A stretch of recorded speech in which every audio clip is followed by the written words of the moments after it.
English Steducentre Lesson 25 Levels of Language. Levels of language. Language may be formal, informal, or emotive depending on its purpose and the relationship between its user and the recipient.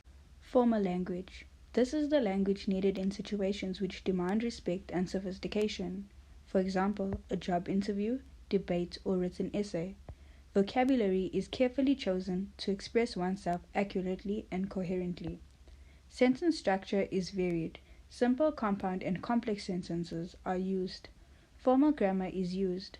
The tone may be serious or polite. Informal language. This is modern language used in everyday speech when less formality is required. For example, between parent and child or between peers. Vocabulary is less accurate and less sophisticated. Simple sentences are mainly used and these may contain contractions and abbreviations. Grammar may be informal. Colloquialism and slang may be used. The tone is warm and friendly. Informal language, colloquialism.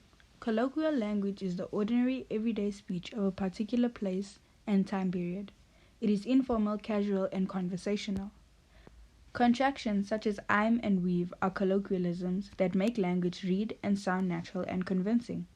An example of colloquialism would be the word barbecue, American, Barbie, Australia, and braai, South Africa. In the same way parents refer to as mama and papa, ma and pa, mother and father, mommy and daddy, etc.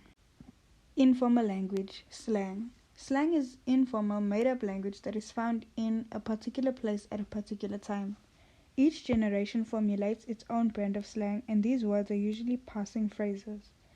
Over the years, films have been referred to as movies, flicks, or the pictures.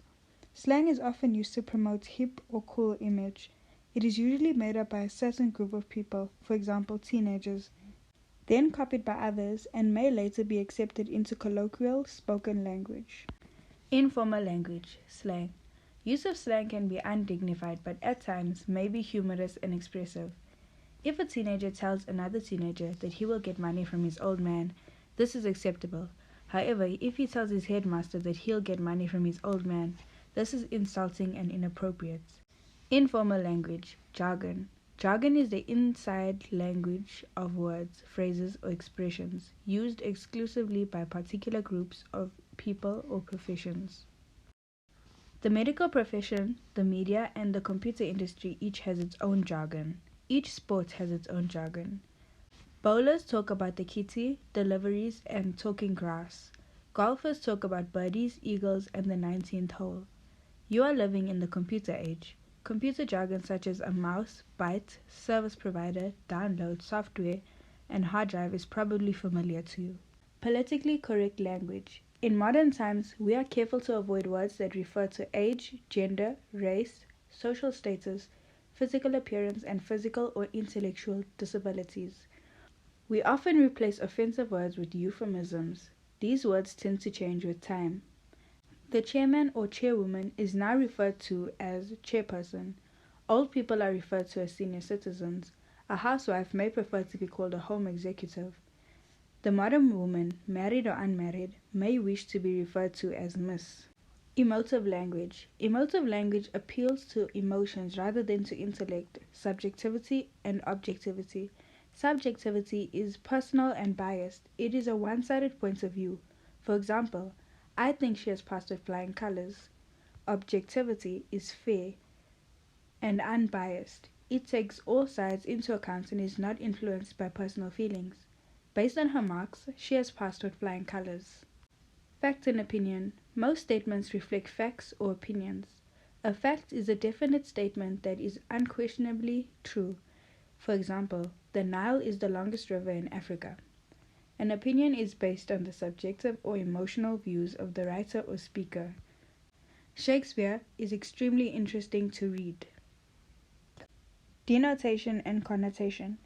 Denotation is the strict dictionary meaning of the words. It is literal and obvious. Connotation is the emotional and figurative association surrounding a word. It is what implies or insinuates for personal, emotional, cultural, or political reasons. I spoke about the students in my class. Denotations. We discussed other students. I chatted about the students in my class. Connotation. We had a friendly, open conversation. I gossiped about the students in my class. Connotation. We spoke negatively about the students. Bias or prejudice. Bias or prejudice is a personal, preconceived belief not based on evidence or fact. It is literally prejudging, making up your mind without someone or something before you know the relevant fact. It is often results from ignorance or generalizations. For example, women are bad drivers. Propaganda. Propaganda aims to pursue and brainwash mass audiences with subjective, biased ideas or values. Evidence and truth are distorted to further these motives. Opinions are usually stated as facts, and these facts are selectively chosen. Techniques such as emotive language, exaggeration, hyperbole, generalizations, and rhetorical questions are often used. In times of war, propaganda is used to justify and glorify a cause. Advertising may be said to be a form of subtle propaganda. The connotations, however, are not negative or malicious. Sensationalism. Sensationalism is the deliberate use of dramatic words in order to excite, horrify, or capture interest. Sensationalism is often used by the media, especially in headlines. Sensationalism may be found in propaganda, often in the form of untruths and insinuations. Thank you, the Steducentre, turning ordinary learners into extraordinary leaders.